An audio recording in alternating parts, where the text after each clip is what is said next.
Good morning, everybody. My name is Adam Bowermaster with Bowermaster and Associates, and we appreciate you joining us for this webinar today.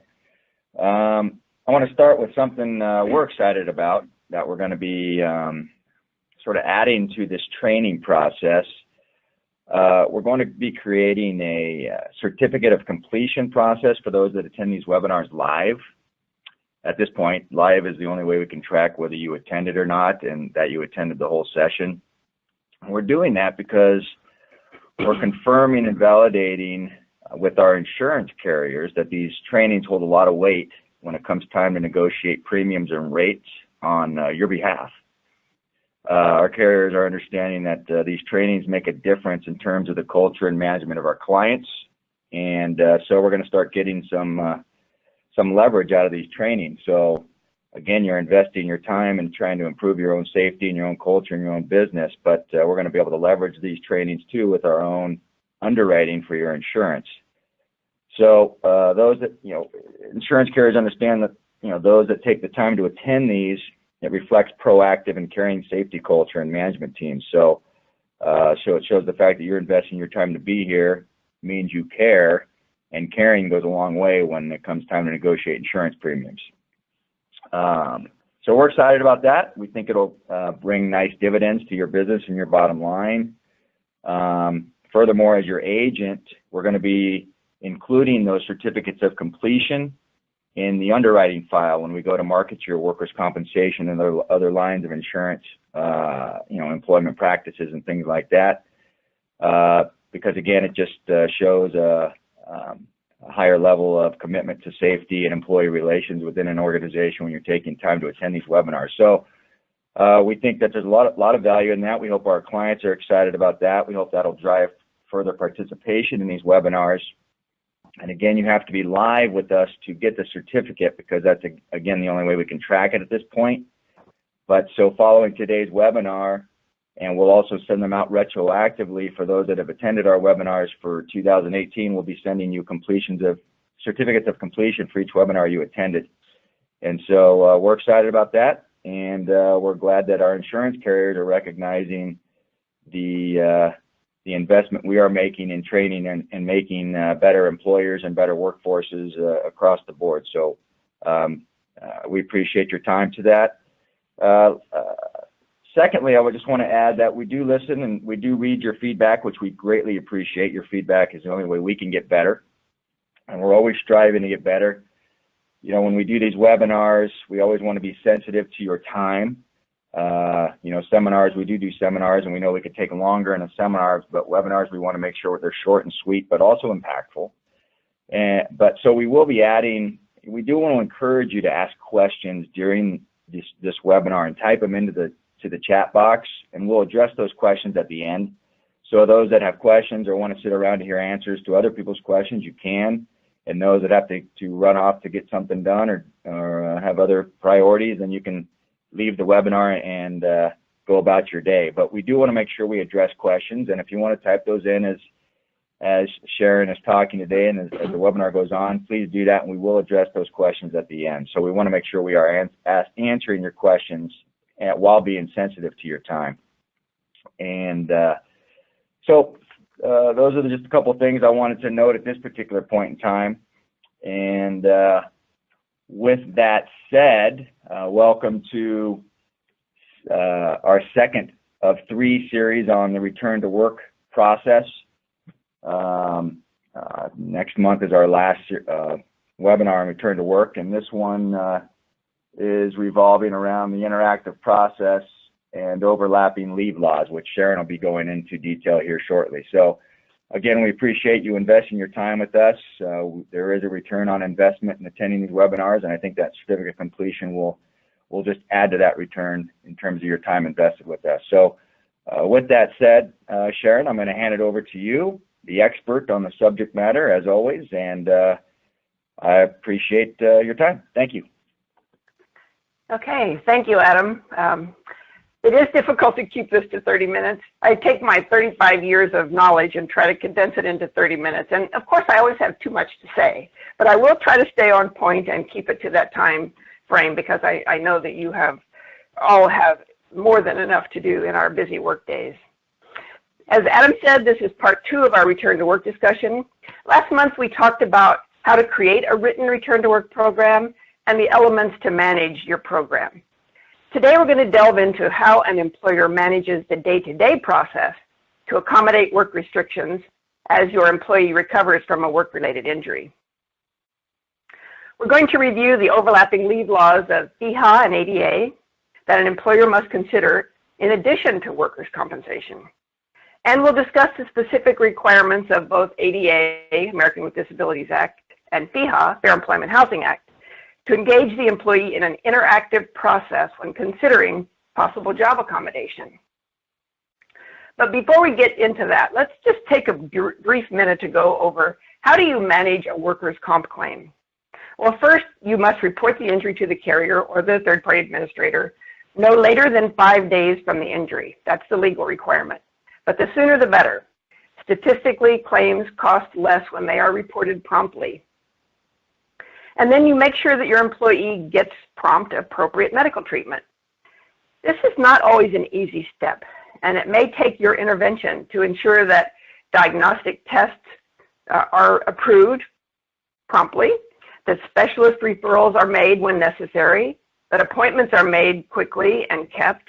It's difficult. It seems like there are fewer and fewer doctors in the workers' comp arena, so finding specialists and doctors to take treatment is often challenging, and it takes you and your claims adjuster sometimes, or a nurse case manager if that's assigned, to actually find treating doctors and to get your employee into them as patients. Communicating frequently with all the key stakeholders is so important. And first and foremost, your employee, then the doctor, and also the adjuster. You're really the hub in the middle of the wheel, coordinating and facilitating and making sure that it all works. And start on day 1 to begin discussing modified or alternative duties.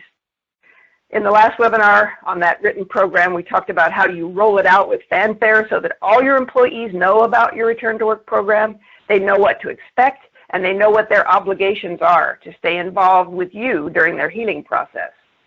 So don't give up. You need to follow through with all the issues until everything has been resolved. Workers' compensation is the exclusive remedy for work injuries. That means that an employee cannot sue you civilly. I mean, there are a few exceptions, but for the most part, workers' comp is the only remedy that an employee has for an injury on the job. So how do we get into this alphabet soup of other leave laws? Well, today we're going to talk about that with FEHA, Fair Employment Housing Act. And we're mostly going to focus on FEHA.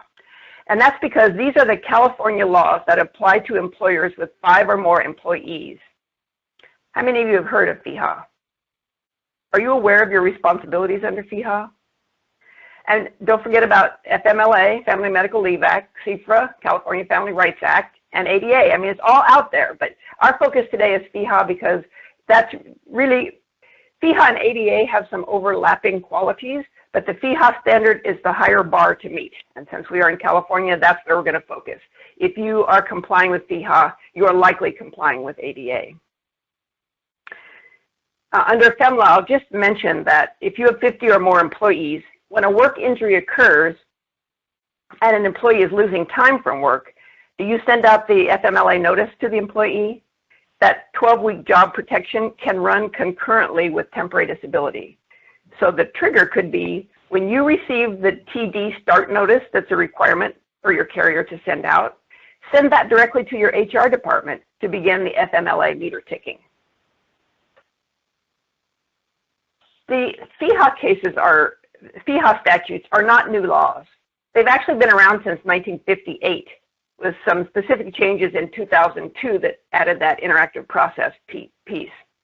So here are some statistics from the DFEH, Department of Fair Employment Housing, 2016 annual report. Somewhat scary statistics. $11 million in settlements in 1 year. You just don't want to be one of those statistics. There were over 23,000 complaints filed in 2016. And as you can see, the majority of them had to do with employment issues. And the majority of the employment issues, complaints, were about disability discrimination. The FEHA, of course, covers all kinds of things, including housing issues, but mostly it's about employment. And if you go on the DFEH website, you can see how easy it is to file a complaint. It just says, you want to file a complaint? Click here. Bingo, it's done. So it doesn't take much for an employee to find out that it's easy to get these additional, perhaps get additional settlements if they feel their rights have not been protected. Well, here's the overlap, and I'm just going to read it. An individual who has a physical or mental condition that limits a major life activity. That's a person who qualifies under FEHA. And they further define it to say, caring for oneself, these are life activities, performing manual tasks, walking, seeing, hearing, speaking, breathing, learning, and working. Bingo, the magic word. Broadly construed in California and includes physical, mental, and social activities and working. So if you have a disability that prevents you from working, and the disability is a result of a work injury, actually it's a result of any illness or injury, but we're today going to focus on work injuries, then you probably qualify under FEHA. And as I mentioned, FEHA applies to all employees with a disability, an illness, a diabetes, a pregnancy, any of those things qualify. Our focus today is about work-related injuries. The stated purpose of ADA and FEHA is to shift the burden to employers to keep people working, and not on social governmental programs like Social Security disability, state disability, unemployment, welfare, and so on. So keep that as your focus. I need to keep my injured employees working. If you keep that mindset, you're less likely to run into trouble. Well, what does FEHA require? There are two major tenets. Number one, and I'm just going to read these because they're important. Employers must provide reasonable accommodation. I'm going to say that again. Employers must provide reasonable accommodation for those applicants and employees who, because of their disability, are unable to perform the essential functions of their job unless it would cause an undue hardship. And there's a second tenet. This is the part that came about later, like 2002, I think. Employers must engage in a timely, good faith, interactive process with applicants or employees in need of a reasonable accommodation. You'll note that it says applicants. So that means that someone who comes to you and applies for a job is covered, as well as those who are your current employees. So you're saying to yourself, well, I never heard of this before. Why do I have to do this? Well, here are the penalties if you fail in either of those causes of action. Reinstatement of the job, back wages and benefits, front pay, so that means future lost earnings, damages for emotional distress, limitless punitive damages. Under ADA, at least the punitive damages are limited to $2 million, but under FEHA, which is the California statute, limitless punitive damages, defense costs, expert witness costs, and if you lose, then you pay your plaintiff attorney's fees. Well, are there any penalties under workers' compensation? Yes, there are. It's called Labor Code Section 132A, and this applies to any discrimination, but it usually occurs when an employee is terminated after filing an injury. If you can't bring an employee back to work, the employee is also eligible for school vouchers for retraining. This cost is currently $6,000, and it's paid off the claim file and added to the cost of the claim file. But the 132A penalties, because it's considered an intentional act, it is not covered under the workers' compensation policy. It may be covered under an employment practices policy, and Adam just mentioned that in the intro. So be sure to talk to your Bowmaster advisor about this EPLI coverage if you don't have it or if you feel like you have a need for that. I'm going to take a minute to review a case that was published last month because it really hits home to what we're talking about. This case, and it's published, so I know I'm using names, but it is something available for you to read, to have access to. You can just Google it and find the case, the particular case, or you can email me and I'll send it to you. It was called Bolanos versus Priority Business Services. And the complaint sought damages of $1 million for economic damages and emotional distress, plus $5 million in punitive damages. Remember, $2 million limit on ADA, no limit on FEHA. And here were the trial results. The jury found in favor of Bolanos, the employee, for the employer's failure to provide a reasonable accommodation and failure to engage in an interactive process. The damages, he was awarded $39,000. So you're thinking, okay, well, that's not so bad. Well, because Priority Business Systems lost, they were required to pay the plaintiff's attorney's fees, $375,000. And we don't even know what the defense attorney fees were. For a 7-day trial, I'm guessing $150,000. So here we are at $500,000 for a FEHA case. Well, how did this happen? It's funny. It looks like a relatively simple hernia claim, and it was settled by CNR for $10,000. So it seems like no big deal, right? But there were a series of mistakes made along the way, and the most costly is that the employer just simply did not talk to the employee or coordinate benefits with the claims adjuster. The adjuster or the defense attorney apparently did not talk to the employer at the time of settlement either, because the case was CNR'd and they were aware of it, but they didn't really know that they had some other rights, including the potential for a voluntary resignation. I'll talk about that again in a little bit. As you can see, the employee reached out to the employer many, many times, and he kept a log of all of his attempts. He called 6 times in February. He called 9 times in March. I mean, this was a staffing company, so the way employees got work was to call in, and then they were placed in whatever was available. He called in repeatedly. He went in with other people, and he was repeatedly told that there was no work available for him. At the trial, the CFO and the director of insurance at Priority both seemed to have very little understanding of the process.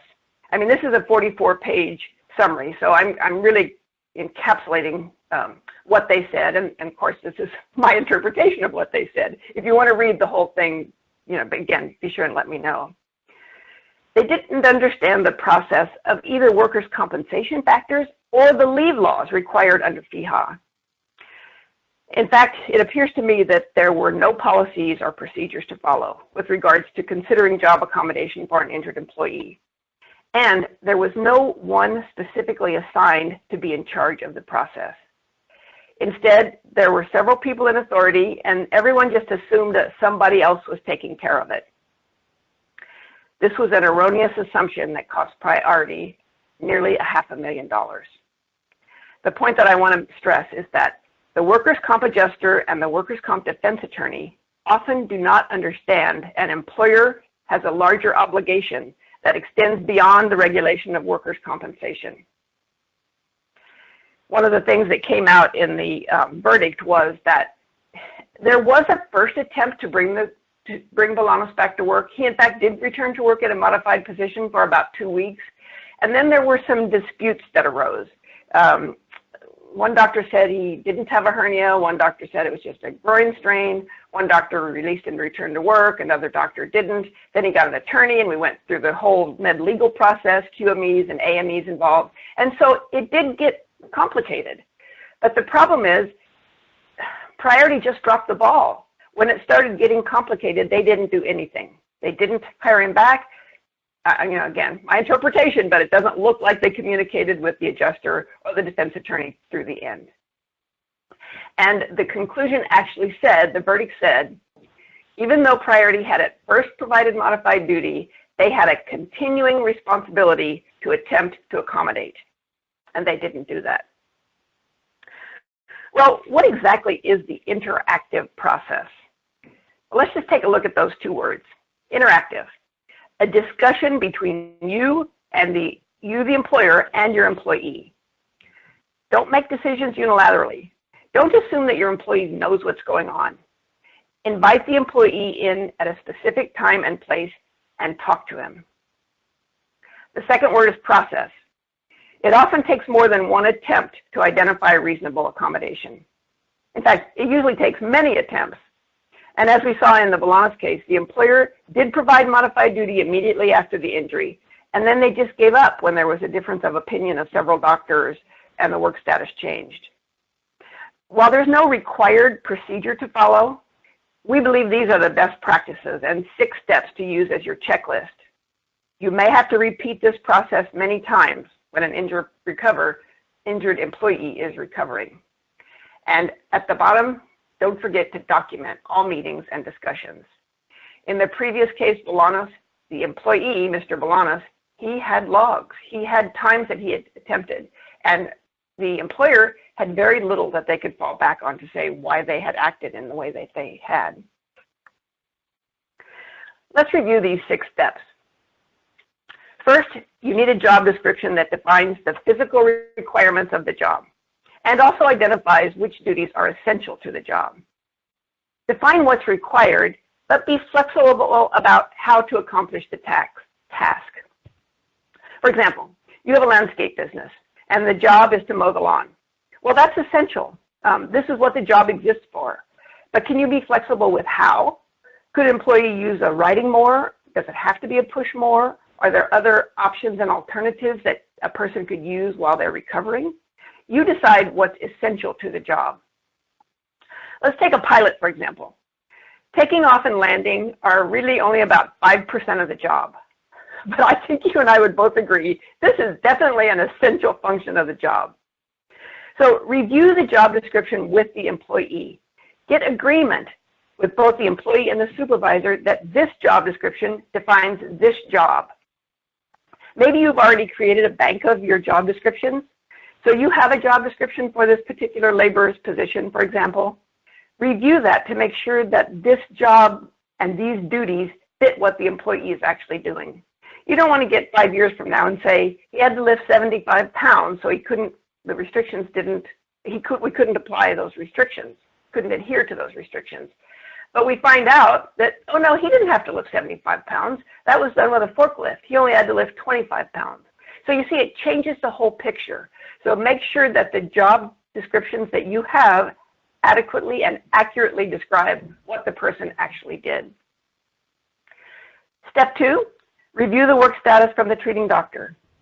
You can instruct your employee to bring it to the meeting, have the doctor fax it to you, or have the claims adjuster email it to you. Make sure you always note the date and the doctor's name in any documentation that you have, especially if you have differing opinions from doctors. And you must consider all of them.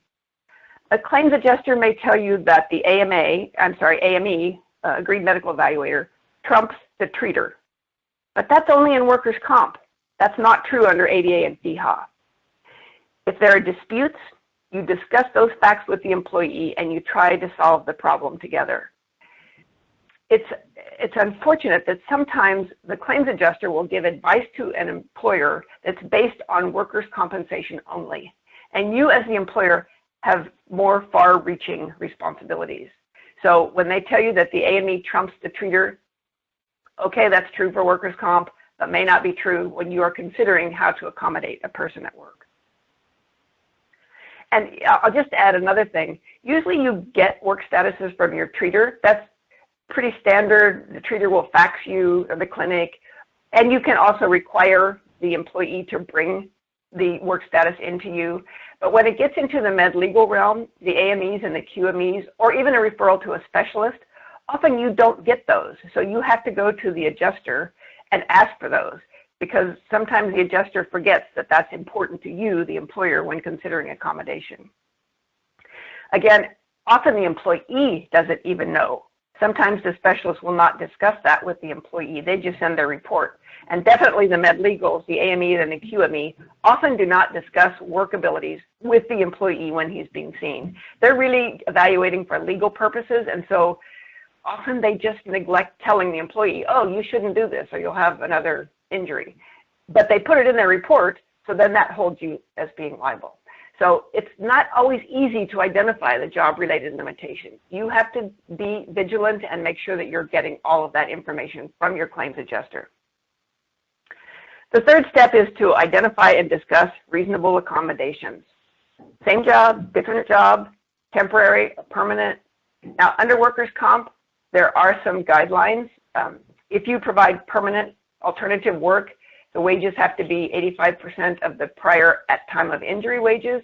The job has to last for 12 months, and it has to be a reasonable commute. Under FEHA, there are also some caveats, and that is that it only has to be an open and available position for which they qualify. You don't have to create a position for a person, but if there are open and available positions and they have the skills, then they need to be considered as part of the accommodations. Again, here's a little bit of a discrepancy between what a workers' comp claims adjuster will tell you, because they'll tell you it has to adhere to that. Well, it has to adhere to that in order for the employee not to get the school voucher. But if you have a job and it's available and it's a permanent job, but it's a lesser paying job and it only pays 60% of the previous job, offer it to the employee. The employee always has the right to decline, but you make the offer and you can show that you've made every effort. This is what's available. This is what it pays. Here's the pay scale. If this is something that you'd be interested in, you could come back to work in this position. Again, I was going to say another, is it temporary or permanent? So it's funny, if you go on the EEOC website, that's the for American with Disabilities Act, it says, look what's in front of you. It doesn't differentiate between, is this a permanent accommodation or a temporary accommodation? But if you ask any claims adjuster, and I do this frequently, so I know the answer, they will tell you that the interactive process begins when the employee has reached maximum medical improvement, MMI, or permanent stationary PNS. That's true for their purposes because MMI status triggers them to have to do something. They have to make the job offer. They then have to start permanent disability advances. It's a trigger for them. But that doesn't apply to you. The interactive process for you as the employer begins the day the injury occurs. The next day, you have an obligation to start talking to your employee about what are your work restrictions? How does that impact your job? Is there something else we can have you do in the interim? Now, it says, I'm going to go back to this, the statutes say that employer must provide a reasonable accommodation. So now you have to look at, well, what's reasonable? Are you a small employer and the only non-laboring job you have is yours? Maybe it's not reasonable that you can provide an accommodation. But this priority case that I just talked about, the Bolanos case, they had 3,500 employees. That was a big organization. So there was probably something that could be done for that employee while they were healing from their hernia or groin strain. Okay, step 4 is to assess the feasibility of each possible accommodation. So you've had a discussion with your employee and the supervisor. You found 2 or 3 things that are open and available. So then you start looking at, are they feasible? Is it an undue hardship for me as an employer? Is there a risk to the employee, or is there a risk to other employees who might be available nearby? So you have to start looking at the feasibility of each accommodation. Now, you want to implement the one that is most appropriate. Now, does that mean you have to do only what the employee requests? No. You, as the employer, have the ultimate right to say what you can provide as an accommodation. But it helps to listen to the employee's input and be flexible with your outcome. In fact, if you look under the FEHA website, be flexible is something that they say is your requirement. So being stringent of saying, nope, black or white, if you can't do this, you're out, that's really will not be held in your favor if it goes to trial like that Bolanos case did. So what if the employee refuses the job? I mean, you come up with several options and you say, this is the one that I have available right now. Maybe we're just talking on a temporary basis. And the employee says, no, I don't want that. I don't want to do that. I don't like that work. Well, that's their prerogative to refuse the job. That you can't force an employee to work. But you would put your offer in writing to the employee saying, here's the job, here's how much it pays, here's the day it starts, and here's who you report to. And then you send a copy of that to the adjuster. And you follow up to make sure that no temporary disability benefits are being paid. benefits are being paid. So the employee does not have to take the job, obviously, but they will not be paid wages by you or temporary disability.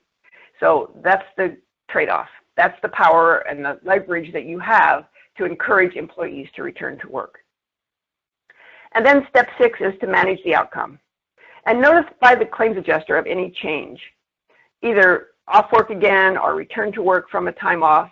Remember flexibility and think about yourself if you've had an injury or illness in the past. Healing is not always a direct line. You know, some days you feel better, and then if you do something that's too much, maybe you regress and there's a fallback. I mean, that happens in life, and it happens in workers' comp. So make sure that you are following up to ensure that everything's going fine, they're still doing the job, they don't need to go back to the doctor, nothing else needs to change.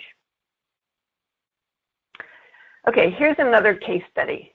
Ooh, I'm running a little over on time, but I'm going to go through this because I think this is a good one. This was a high-wage earner who injured his left knee and had reconstructive surgery of his anterior cruciate ligament, ACL. Remember, this is the injury that Lindsey Vonn had, the downhill skier. And when you saw her ski down that mountain on the Olympics, she had recovered. So it is possible to recover from an ACL tear and repair. Anyway, this injured worker was off work for 2 years. He never returned to modified duty, and the employer never contacted him to discuss returning to work. His doctor wasn't any help either, because he continued to say after every visit, off work, totally temporarily disabled. Well, what could the employer have done? First of all, a work status of TTD or off work is not a work status. The employer and the claims adjuster and the employee actually should have been working together with the treating doctor to say, okay, doc, I need something more than that. Off work is not a work status. I need for you to tell me what abilities or restrictions this employee has so that I can consider whether or not I can accommodate this employee. That's my legal responsibility to do that. In this case, temporary disability continued for the full 2-year cap, $110,000 just on TD on this case. So it's important that the employer remain engaged with their employee and require the employee to bring their work status following each visit, and that will help you keep connected. Remember, in the last webinar, we also talked about creating a list of TADs, temporary alternative duties. Well, you could have that list of TADs that you discuss with your employee, you send to the doctor, you encourage them to consider those other options. In this case, 2 years later, when temporary disability ended, the employee was not getting any more money. Guess what? He showed up at the employer's demanding his job back. Well, by this time, you know, of course, there was animosity between both the employer and the employee. They were both angry. They ended up hiring an employment law attorney, a very good one, but he charged $450 an hour to help them ensure that they didn't violate FEHA and ADA regulations. Okay, here's a little bit of a summary. I'm running short on time, so I don't know that I'm going to go through all of this. What I want you to remember is that don't assume that you can't accommodate. Have a discussion with the employee. Include them in talking about what they can do and what they can't do. There are many leave laws that apply. It's not just workers' comp. And your claims adjuster, your workers' comp claims adjuster, may not understand or even be familiar with those overlapping leave laws. But that's important for you to maintain and understand what those responsibilities are. All right, I'm going to end with a few questions. And I kind of talked about these in the presentation. So what if the pay scale is less than 85% of the job that you can offer? Offer the job anyway. The employee can choose to accept or not. If they choose not, they may be eligible for the work comp voucher. That's that $6,000 training, school training. It's paid off the claim. But you will satisfy FEHA requirements by offering them work. Once an employee becomes MMI, reaches maximum medical improvement, you, the employer, only have 60 days, a 60-day deadline to offer a job. What if you missed a deadline? And often it's missed because the AME reports late the claims adjuster gets it and they forget to tell you what the work status is because it's a med legal report, you don't get a copy of it, and 60 days are gone. Well, proceed with job accommodation anyway. You will satisfy FEHA. And here's a question that I often get asked. Can I obtain a voluntary resignation with a compromising release? Well, the answer is yes, but I'll say that with a big caution. Resignation cannot be a condition for a CNR. A case can be settled either by stipulation with an open future medical or a compromise and release, which buys out all future rights and medical care in the future. And so if an employee is currently working for you, you probably don't want to enter into a CNR because you're giving them money for extra money for the medical care. But if they, let's say it's a back injury, you give them an extra $10,000, and next week they walk in the door and they fall down, get knocked down, something happens, and they have a back claim again, you cannot apportion medical. So you start paying the medical all over again, even though you already paid them $10,000. So a CNR really only should apply when your employee is no longer working for you. Now that, again, these are very broad statements. There, of course, are times when that is the best option. But mostly you would want to enter into a stipulation with an open future medical so that if they do have an aggravation or flare-up, it goes back to the original injury. So you can obtain a voluntary resignation. Let's say you've gone through the interactive process and you can't accommodate.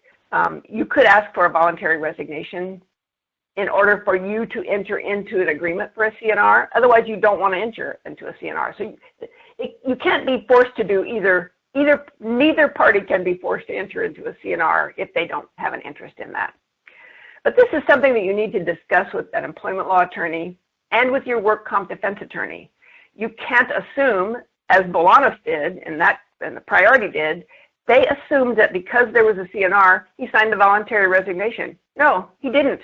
And many defense attorneys, that really falls outside of workers' comp. That doesn't get passed through and approved by a judge. That's something separate. Sometimes a defense attorney will understand that, but many times they don't. Sometimes a claims adjuster understands that, many times they don't. So do not assume that if there's a CNR and you've got an employment issue hanging out there, that they will automatically get a voluntary resignation to lay the groundwork for you agreeing to a CNR. It's a very complex situation, but again, you can't assume anything. You have to continue and follow through with your responsibilities under FEHA and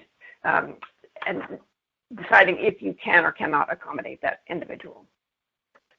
Whew, that was a lot. I think I'm finished, Adam.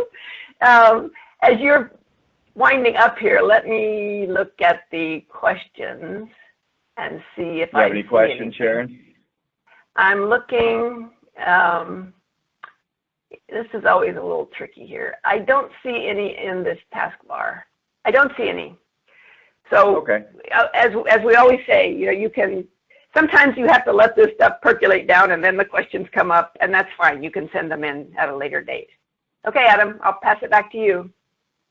Thank you, Sharon, and thank you all for your time here today. As I noted at the beginning of this webinar, we will be sending out a certificate of completion for attending this webinar, attending it live. So when we send you the follow-up materials, we'll also send you certification of completion, and we're also going to include that certificate in your underwriting file when it comes time to negotiate your insurance premiums, because we're learning that it has a lot of traction. I also wanted to stress that Bauer Master is here to be a resource for you. These webinars are free. We have a lot of free resources, but we also have some resources that go into a little more depth and detail, which we have been discussing in these webinars. So I just want everyone to know we are a resource, and if you require a deeper dive into the subject matter we are discussing, I encourage you to reach out to your Bauer Master advisor to do that. There are certainly plenty of free resources online and all over the place, but oftentimes you get what you pay for, and a lot of times you pay more for these resources and get a lot less. And so I could promise you're never going to get that with Bauer Master or ESM. We want to make sure we go above and beyond for our clients all the time and exceed your expectations from that regard. But this is very important stuff. Insurance claims are very costly to employers, not only the claim itself and the impact it has on experience modifications and perhaps work comp premiums, but for every claim that you have, there's also indirect loss costs because you as an employer or a supervisor have to deal with that claim. And I'm sure you'd rather be dealing with other things such as productivity and claims prevention as opposed to dealing with the claim itself, because for every dollar in a claim, there's additional costs from an indirect loss cost that we want to help you to make sure you don't have. And so that's why this subject matter is certainly important. We appreciate you spending the time with us here today. We hope you join us next month, May 16th, for our third edition on return to work. And we'll see you then. In the meantime, we'll send you that certificate along with the supporting materials, and we thank you again and wish you a great day. Bye-bye.